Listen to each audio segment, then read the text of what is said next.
A romance gone wrong. A homicide case playing out like a movie. He trusted me enough to think that I was that type of individual to murder someone.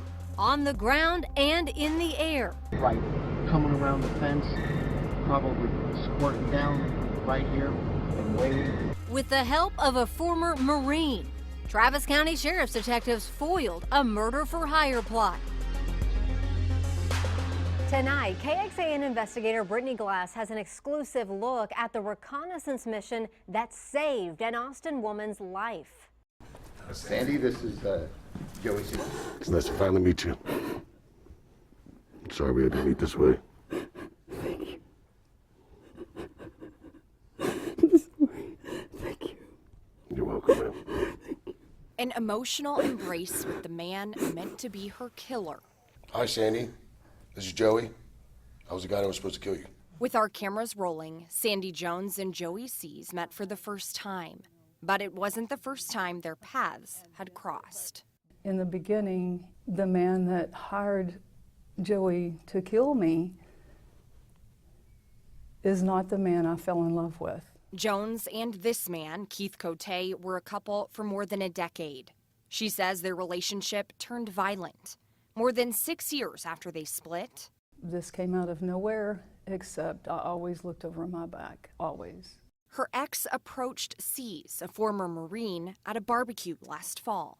He comes out and he just puts the money on the table. Seas says Cote offered him $10,000 to murder Jones and an additional $15,000 to watch him put a bullet in her head. I thought he was kidding at first until he kept initiating the conversation. Is this really happening? According to court documents, Cote told the former Marine he knew Seas had killed people before and that this would be right up his alley. When we're in a war zone, we're just trying to get home. And we're just protecting each other. And I guess he thought every Marine is a hitman. I knew I had to do what I had to do and contact the police. Travis County Sergeant Daryl Gibson worked the case as a homicide waiting to happen. My number one goal, obviously, is to protect her. And in order to do that, we've got to start putting assets into position to do so.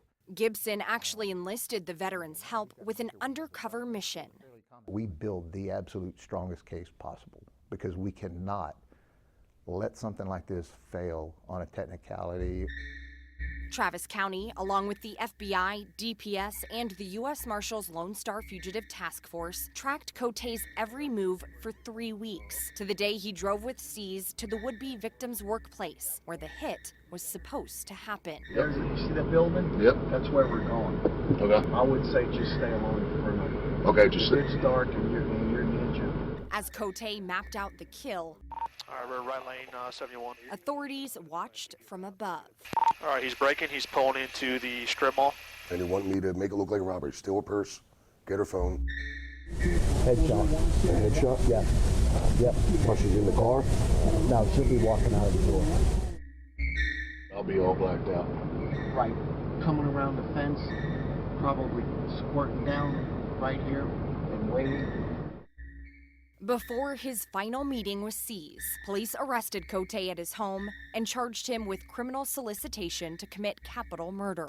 He spent the next 10.5 months in jail, held on $1 million bond. He eventually bonded out, then killed himself before trial. I knew I would never be free until he no longer breathed on this earth. Even from jail, prison, I've lived terrified for the last year of my life. I'm able to tell my story and have my voice is because I'm not in a body bag. And Joey made that possible. He's the reason I'm alive.